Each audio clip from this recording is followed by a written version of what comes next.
chegada a hora, pôs-se à mesa, e com ele os 12 apóstolos. E disse-lhes: desejei muito comer convosco esta Páscoa antes que padeça.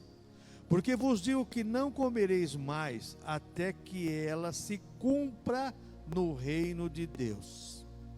E tomando o cálice, havendo dado graça, disse: tomai-o, e repartiu entre vós. Porque vos digo que já não beberei do fruto da vide, até que venha o reino de Deus. E tomando o pão, tendo dado graça, partiu e deu-lo, dizendo: isto é o meu corpo, que por vós é dado. Fazei isto em memória de mim. Semelhantemente, tomou o cálice depois da ceia, dizendo: este cálice é o novo testamento no meu sangue, que é derramado por vós. Mas eis que a mão do que me traz está comigo à mesa. E na verdade o Filho do Homem vai segundo o que está determinado. Mas ai daquele homem por quem é traído. E começaram a perguntar entre si qual deles seria que havia de fazer isso. Senhor amado, muito obrigado pela tua palavra. Nos ensina, Senhor, nos abençoa através do teu Espírito Santo, tua palavra, em nome do Senhor Jesus Cristo. Amém. Eu sempre falo, irmãos, que o culto da Santa Ceia é um culto especial para nós, igreja, para os cristãos. É um culto diferenciado, porque a Santa Ceia, acima de tudo, a Santa Ceia para nós é o culto da nossa vitória, o culto da vitória dos cristãos. Por quê? Porque nós somos salvos por Cristo, libertos por Cristo, e temos o privilégio de assentar à mesa com Cristo. Essa é uma vitória que qualquer ser humano poderia ficar, vamos dizer assim, feliz com isso. Mas infelizmente as pessoas do mundo não sabem disso, e muitos cristãos não ficam felizes também, e não estão nem aí. Se tomar Santa Ceia no dia de tomar, se não tomar, não está nem aí. Existe trabalho, existe enfermidade, é uma coisa, compromisso é outra coisa. Mas pessoas ficar, vamos dizer assim, omissa a Santa Ceia, não é dever do cristão. E Jesus aqui, ele começa nesse texto de Lucas, você vai ver que ele falou para os discípulos: olha, vocês vão entrar na cidade, vocês vão encontrar um homem levando um cântaro de água, que era um escândalo para o judeu. Vocês vão encontrar um homem levando um cântaro de água, vocês vão seguir ele, vai entrar na casa, pergunta para ele: aonde está o aposento que eu hei de ministrar a Páscoa com os meus discípulos? Porque Jesus ia ministrar a Páscoa, sabendo que era a última Páscoa dele. E durante essa Páscoa, então, é introduzida a Santa Ceia. Nós não comemoramos a Páscoa dos judeus, mas nós comemoramos a Páscoa, a ressurreição do nosso Senhor Jesus Cristo. Hoje é domingo, o primeiro dia da semana, o primeiro domingo do mês. Então nós temos esse privilégio, nós cristãos, nós temos esse privilégio, que é o culto da nossa vitória, é o culto onde nós louvamos e adoramos ao Senhor. Então nós vemos nesse texto aqui, as últimas horas do Senhor Jesus Cristo. As últimas horas do Senhor Jesus Cristo. E é interessante, irmãos, que você pega esse versículo 22 aqui, quando Jesus diz que na verdade o Filho do Homem vai segundo o que está determinado. Segundo o que está determinado. Jesus foi para a cruz, não foi enganado. Ele veio a esse mundo sabendo que ia passar nesse mundo. Passou por indiferença, ingratidão, rejeição, tudo que o ser humano não gosta. Ele suportou tudo por amor a nós, tudo por amor à sua missão. Ele não foi enganado, ele sabia o que estava enfrentando, ele sabia.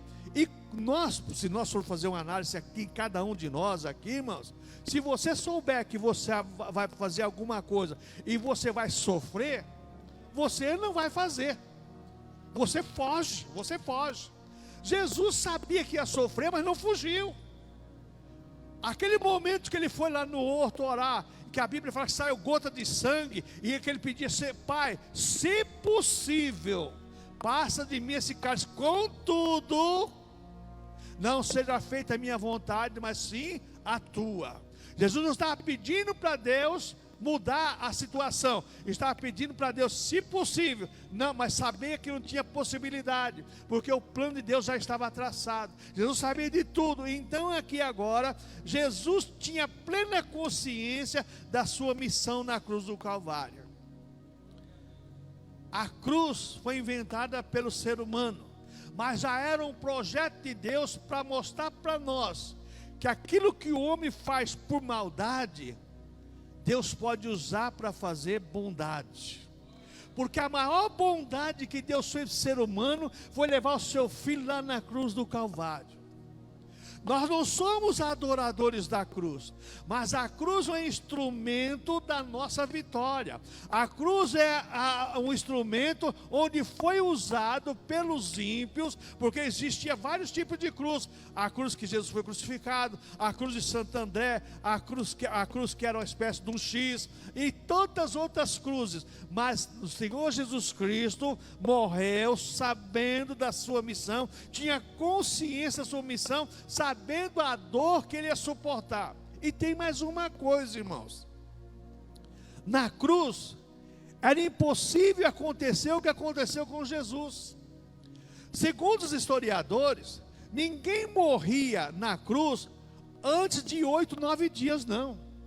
Pessoas que demoraram 14 dias para morrer na cruz. 14 dias. Por isso que o lugar era chamado, chamado lá, o lugar de dores, o horto das dores, porque as pessoas passavam lá no lugar no Morro das Caveiras, lá do lado, e elas ouviam as pessoas uivando de dor, porque os pregos nas mãos, nos pés, dava gangrena, e a pessoa só morria quando não tinha mais força nos pés, nem nos braços, aí morria sufocada. Ela morria sufocada porque não respirava mais. Jesus sabia de tudo isso, mas com Jesus a cruz foi diferente, irmãos. Ele foi levado à cruz, sofreu a dor. Deus mostrou para o ser humano que aquela cruz era instrumento que Deus ia usar para mostrar que Ele era o Criador de todas as coisas. A Bíblia fala que a natureza se modificou naquele momento. Houve trevas, trovões, tudo mais, que até o general lá, o comandante, disse assim: esse verdadeiramente era filho de Deus. A natureza mostrou para o ser humano que Jesus era filho de Deus, e o povo que estava ali não aceitaram Jesus como filho de Deus. Até os discípulos que seguiam Jesus, a maioria caiu fora.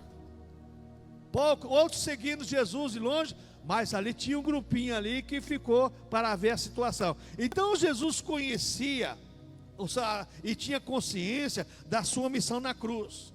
Ele não foi condenado para ir para a cruz por mera coincidência, não. Ele foi porque era um plano de Deus. Jesus sabia de tudo. Outra coisa que nós vemos aprendendo nesse texto: Jesus conhecia o coração de todos que o cercavam, de todos eles. Jesus conhecia o coração de todos. O Pedro aqui fala: Senhor, estou pronto para te seguir. Pedro, Satanás, antes que o galo cante, Pedro, você vai me negar 3 vezes. Satanás pediu para te cirandar, mas eu roguei o Pai para você não morrer, Pedro, para você não perecer. Pedro, menos aí, Pedro, você não vai conseguir sustentar o que você fala, não. Então Jesus conhecia o coração de todos que o cercavam. Como Jesus conhece o nosso coração? Pastor não conhece o coração de ovelha, mas o pastor das ovelhas conhece o coração de todos. Ele sabe o que está no seu coração, sabe o que você pensa, sabe o que você fala, sabe como você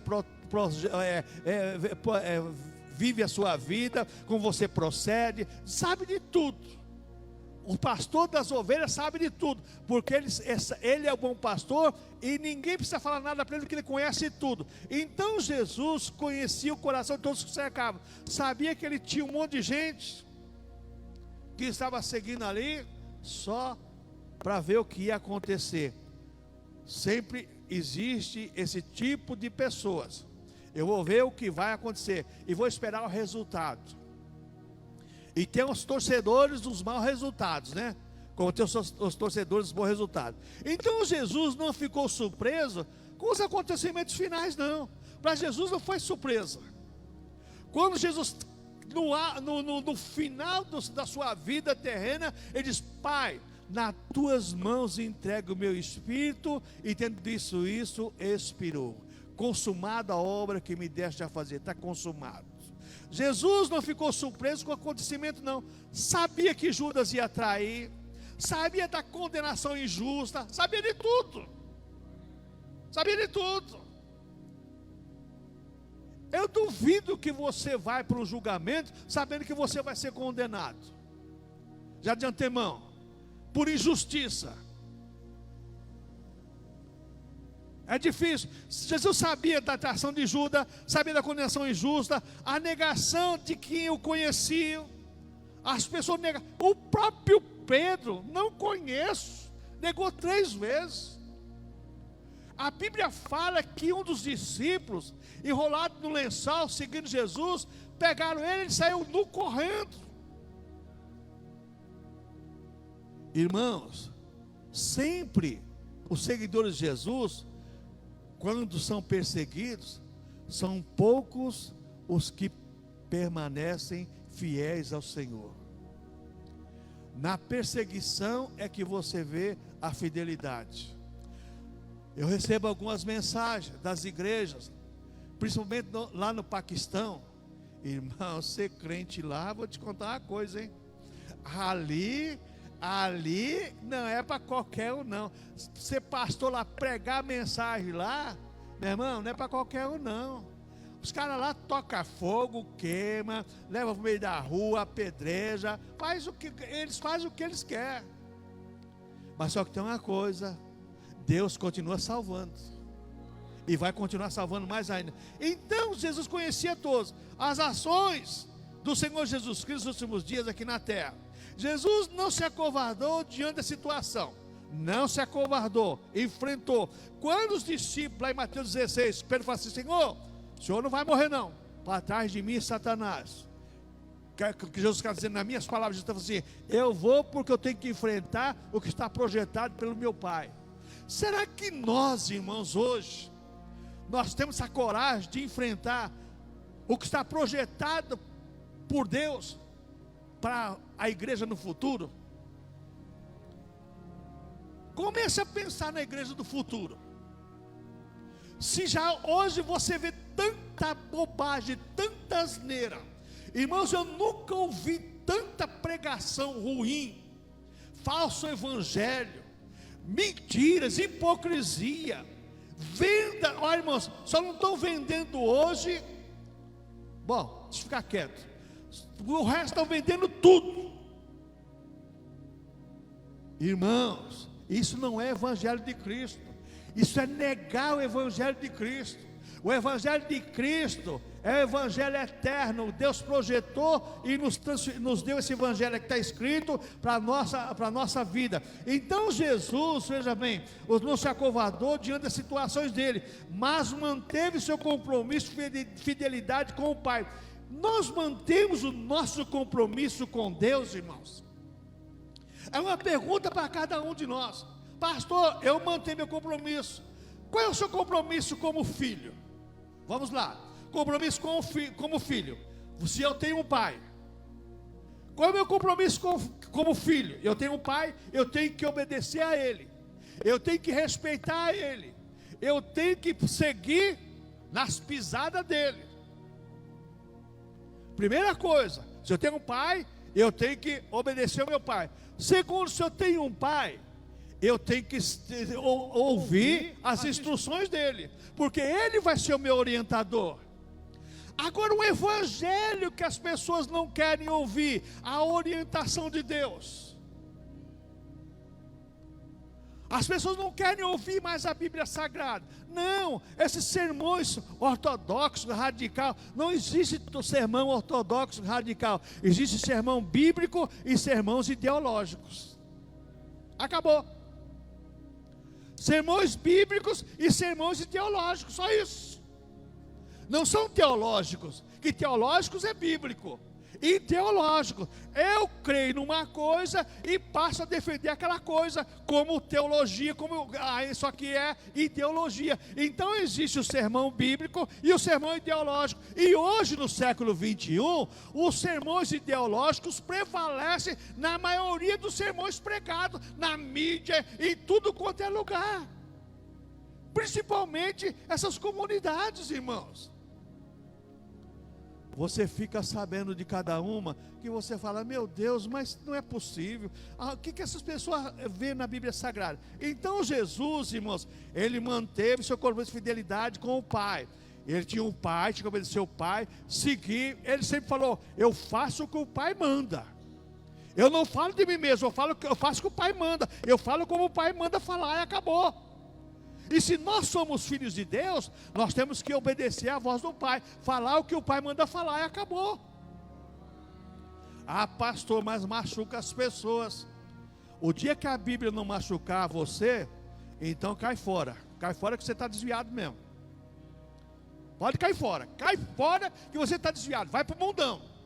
Não fica na igreja não, porque o dia que a Bíblia não machucar você, a sua mente, o seu coração, o seu querer, cai fora, vai para o mundão, vai lá para o boteco, para a balada, porque você está perdendo tempo na igreja.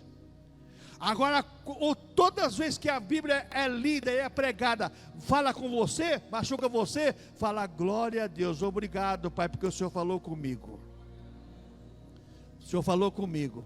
Hoje as pessoas não querem ouvir a voz de Deus, as pessoas querem ouvir a voz do homem, porque a voz do homem massageia o ego, a voz do homem traz satisfação, é o egocentrismo gerenciado por discurso ideológico, gerenciado por discursos ideológicos, está tudo, sabe, irmãos, e o céu, como é que fica para essas pessoas? Ninguém vai ao céu se não for por Jesus, irmãos. Ninguém vai ao céu se não for pela palavra de Deus. Ninguém vai ao céu se não for pela palavra de Deus. Outra coisa que nós aprendemos aqui com Jesus, essas ações dos últimos dias na terra, Jesus manteve o controle da situação, mesmo diante das angústias. Manter o controle da situação, irmãos, não é fácil você manter a situação do seu dia a dia. Manter esse controle da situação do dia a dia. Você tem às vezes vizinho que te importuna, você tem colega de trabalho que te importuna, você tem chefe que te importuna, você tem parente que te importuna. Não é fácil você ter controle da situação diante das angústias. Não é fácil, irmãos. As angústias vêm. A situação muitas vezes, irmãos, é complicada para você. Mas se você não tiver controle, quem vai perder a bênção é você. Porque tem pessoas que são usadas por Satanás e usa Satanás para fazer os cristãos perder a bênção. Tinha um diácono do Maricelo, o Rogério, falou assim: pastor, eu conheço pessoa que usa o diabo. Não é o diabo que usa ela, não, ela usa o diabo. Ela usa o diabo para atentar aos outros. E é verdade. E diante dessa situação, como é que você faz? Se você não tiver controle espiritual e racional, segundo a Bíblia Sagrada, você vai perecer, irmãos. Você vai sofrer as consequências. O que mais eu aprendo aqui, irmãos? O sofrimento de Jesus nos ensina que nosso consolo vem do alto. Versículo 43. Apareceu-lhe um anjo do céu que o confortava. Tudo contra Jesus, tudo contra ele, mas apareceu um anjo do céu que o confortava. Nos seus momentos difíceis, o teu consolo muitas vezes não está do teu lado, mas está em cima. Pregamos aqui no domingo passado, da onde virá o socorro? Vem do Senhor que fez os céus e a terra. O nosso socorro vem de Deus. O nosso socorro não vem da criação, vem do Criador. Jesus, irmãos, manteve o seu controle diante da situação das angústias, e o sofrimento de Jesus nos ensina que o nosso consolo vem do alto. O sofrimento de Cristo nos ensina que o nosso socorro, o nosso consolo vem do alto, que o verso 43 diz que apareceu-lhe um anjo do céu que o confortava. Estava ali para confortar o Senhor Jesus Cristo. É no seu momento de angústia, de dor, que você clama que Deus vai mandar o socorro para estar sempre do teu lado. Nosso Deus é o socorro bem presente na hora da tribulação, pelo que não temeremos. Não adianta você querer socorro antes da tribulação, não, é na hora da tribulação. Mas a tribulação, irmãos, ela é complicada para nós sermos cristãos. Outra coisa, irmãos, que nós aprendemos na Santa Ceia, que a Santa Ceia é para recordar, para acordar, aliás, os cristãos. Verso 46, e disse-lhes: por que estáis dormindo? Levantai-vos e orai, para que não entreis em tentação. Então a Santa Ceia é para acordar nós cristãos. Oh, a Santa Ceia é a festa do amor ágape, é verdade. É a festa do amor ágape, o amor verdadeiro, o amor de Deus, é o amor de Deus. Só que esse amor de Deus cobra e tem exigência para nós cumprirmos. Então a Santa Ceia é para acordar os cristãos. Na Santa Ceia é que demonstramos publicamente nossa comunhão com Cristo. É onde você tem prazer em adorar, prazer em glorificar, prazer em exaltar o Senhor. Irmãos, presta atenção, você louvou esta noite aquele hino que foi louvado aqui sobre o Apocalipse, canção do Apocalipse. Primeira vez que eu ouvi aquele hino, eu era pastor no Maristela. Aí eu falei, quem ensina? É da fulano de tal. Eu falei assim, ó, negativo, esse hino aí é estrangeiro. E vou dizer uma coisa para vocês, aí tem mãozinha de presbiteriano inglês. Porque para dizer essa frase que eles dizem aí, que eles estão exaltando ao Senhor, que estão glorificando ao Senhor, o Senhor da maneira que eles glorificam o Senhor, no Brasil isso aí é impossível. Extasiado, só de ouvir o nome do Senhor, no Brasil, nos Estados Unidos, o nome de Jesus Cristo não extasia mais ninguém, só os demônios. Os cristãos acostumaram tanto com o nome de Jesus Cristo, irmãos, presta atenção, extasiado, maravilhado, eu fico só de ouvir o teu nome. Você tem prazer em adorar, em glorificar, em exaltar, só de ouvir o nome do Senhor. Santa Ceia é para isso, para você lembrar que você é devedor ao Senhor Jesus Cristo por tudo que Ele fez. Então a Santa Ceia é para nós demonstrar publicamente nossa comunhão com Cristo. Outra coisa, na Santa Ceia é que entramos no centro da história da nossa salvação. Está aqui o pão, simboliza o corpo do Senhor, o suco simboliza o sangue do Senhor, o pão simboliza o corpo e o suco o sangue. Jesus foi cravado na cruz, sofreu, aquele escravo de 17 centímetros e meio, porque era 7 polegadas, polegada é 25,4 milímetros, então dá 17 centímetros, um cravo de 17 centímetros, ficar do pé na mão, dobrado, para não rasgar a mão, para segurar, e Jesus suportou tudo por nós ali. Então a Santa Ceia é que entramos no centro da história da nossa salvação. Mas a história da salvação para muita gente hoje não quer mais dizer nada não. E tem a teologia, né, do século 21 que predomina hoje: sou salvo, livre, leve e solto.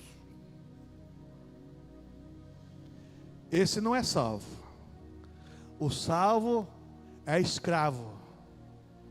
Paulo falava assim: eu sou escravo de Cristo, porque a palavra escravo quer dizer servo, e o cristão é alguém que é servo, ele é servo do Senhor, Ele está sempre eu vou servir ao Senhor de que maneira? Com a minha obediência. O servo obedece. O servo obedece, somente isso. O servo não manda no Senhor. Nunca vi empregado mandar em patrão. O dia que você vê, é cachorro, salsicha engolindo cachorro, né? Que é isso, irmãos? Então, nós cristãos na Santa Ceia, nós entramos no centro da nossa história da salvação. Você lembra o que você era, o que você é, o que você passou, o que você está passando, e se você não permanecer em Cristo, o que você irá passar. Porque quem não for fiel a Cristo, irmãos, as consequências serão terríveis.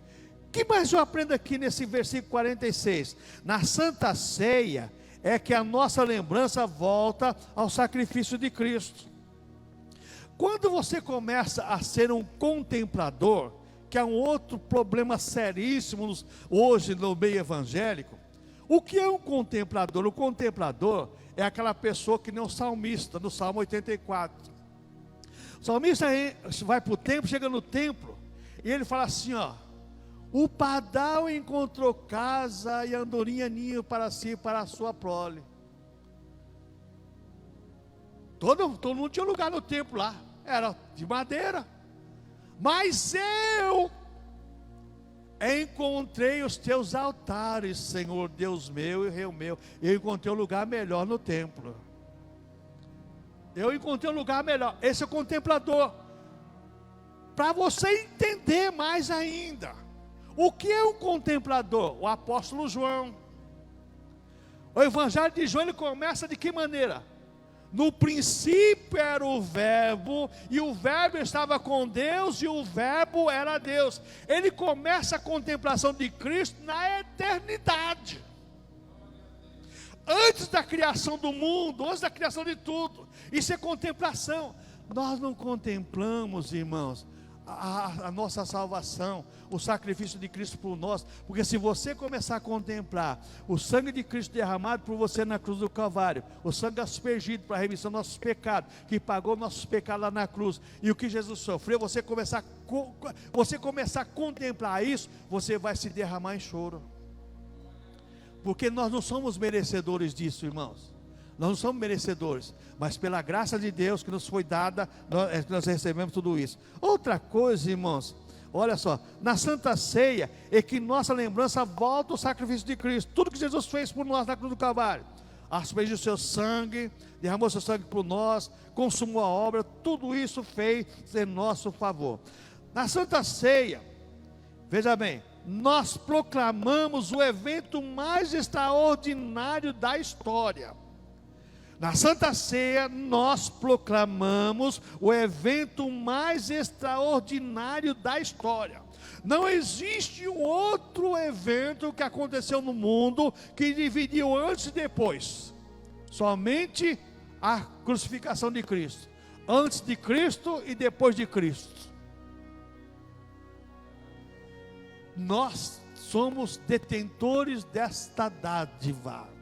Nós cristãos nós proclamamos o evento mais extraordinário da história, e Jesus Cristo nos convida a sentar à mesa com Ele, para ser participante dessa história. E eu fico, irmãos, sabe, irmãos, tem hora que eu como pastor, eu fico indignado. Eu imagino o Senhor, quando as pessoas são indiferentes com a Santa Ceia, eu imagino como Jesus fica, falando, sacrifício tão perfeito, um sacrifício tão eficaz, e não valorizado. Ô irmãos, alguma coisa está errada com esse século 21. Alguma coisa está errada com esse século 21. A Santa Ceia, irmãos, é que vemos os 3 tempos da história do cristianismo. Os 3 tempos da história da Santa Ceia: o passado, o presente e o futuro. Jesus falou: fazer isso em memória de mim até que eu venha. Passado Jesus já fez, o presente Jesus está fazendo, mas o futuro está garantido para a igreja. Só depende de nós, irmãos. O que Jesus tinha que fazer já fez, o que Deus tinha que fazer já fez. Agora depende de nós. Só depende de nós. Agora eu uso aquela frase lá: toma posse dessa bênção, porque o futuro está nas tuas mãos. Se você guardar, se você for zeloso, o seu futuro está garantido. Mas se não for zeloso, você vai sofrer as consequências. Então na Santa Ceia é que oferecemos nossa gratidão sincera a Cristo. É na Santa Ceia que eu vou oferecer a Cristo a minha gratidão sincera. Senhor, muito obrigado pelo que o Senhor fez por mim. Aqui estou para sentar à mesa com o Senhor, para participar desse banquete com o Senhor, para louvar e glorificar o teu nome santo, sabendo que o que o Senhor fez por mim, eu não merecendo, mas o Senhor fez por mim porque o Senhor me amou. Jesus fez tudo isso por amor a cada um de nós. E às vezes, irmãos, eu fico pensando nesse amor de Deus, que eu não consigo entender, porque a Bíblia diz que Deus amou o mundo de tal maneira. Essa tal maneira é complicada, porque você vê a pessoa faz um monte de coisa errada, de repente aceita Jesus, e se arrepende realmente, Jesus perdoa os pecados, pronto, está salvo. Esse é o amor de Deus, por mim, por você, e por aqueles que aceitam o Senhor Jesus Cristo. Que Deus tenha misericórdia de nós cristãos, e que venhamos, irmãos, a sermos participantes da Santa Ceia com zelo, com carinho, com gratidão. Sermos cristãos realmente com carinho, com gratidão pela nossa salvação. Estamos aqui porque Jesus Cristo realmente merece o nosso louvor e a nossa gratidão. Não estou aqui para fazer número, não estou aqui para glorificar e exaltar o Senhor que me salvou. Concluindo, irmãos, como participamos da Santa Ceia do Senhor? É uma pergunta para cada um de nós. Como é que eu participo da Santa Ceia do Senhor? Indiferente? Muitas vezes até indignado. Não era o que eu queria ouvir. Irmãos, hoje de manhã eu chorei, irmãos. Chorei. Eu estava escrevendo um sermão, e um rádio ligado numa rádio que eu gosto de ouvir os hinos, e começou a cantar aquele hino lá: eu te amo, Deus, como é? A bondade de Deus. E eu comecei a pensar: és fiel em todo o tempo. Aquilo foi entrando no meu coração, presbítero César, presbítero, aquilo foi entrando no meu coração. Eu parei o computador, caí em lágrimas, falei: Deus, como o Senhor é fiel, Deus. O Senhor é fiel em todo o tempo. E nós cristãos muitas vezes esquecemos dessa fidelidade de Deus. E para você acreditar ou não acreditar, fui para outra rádio, falei: quero ouvir de novo. Aí tocou o hino ali de Barros, daqui a pouco foi o outro que ele novamente. Coloquei numa rádio lá do Mato Grosso, que eu gosto também, lá de Cuiabá. Tocou o hino da Lines Barros, que eu gosto também, o Jeová Jireh. Tocou de novo a bondade de Deus. Aí pronto, aí foi o prato cheio para mim me quebrantar diante de Deus. Irmãos, Deus quer coração quebrantado e contrito. Pessoas que participam da Santa Ceia com coração quebrantado, coração contrito. Não por causa de problemas, mas coração quebrantado e contrito por gratidão a Deus. Como é o meu agradecimento ao Senhor Jesus Cristo? Pergunta que cada um de nós temos que fazer: como é o meu agradecimento ao Senhor Jesus Cristo? Você sabe que tem filho que chega para o pai, a gratidão dele é assim: benção pai, benção mãe. Essa é a gratidão dele. Irmãos, o filho quando é grato ao Senhor, uma vez eu cheguei no local que tinha aí ir lá com meu filho e meu sobrinho, foi num banco lá em Santo André. Aí cheguei lá, meu filho vem e me beija, né? Meu sobrinho vem e me beija. Aí o pessoal todo olhando assim, né? Aí eu falei: não está pelo que vocês pensam não, é que eu sou o pai dele, e esse aqui é meu sobrinho. O pessoal fica tudo assustado. Filho, irmãos, beija o pai, beija a mãe. Você é filho de Deus, você não vê Deus para beijar, mas se você beija Deus é com gratidão, é com palavras. Você beija Deus é com sentimento, é com postura, é você sendo permanente em devoção a Ele. Amém, irmãos?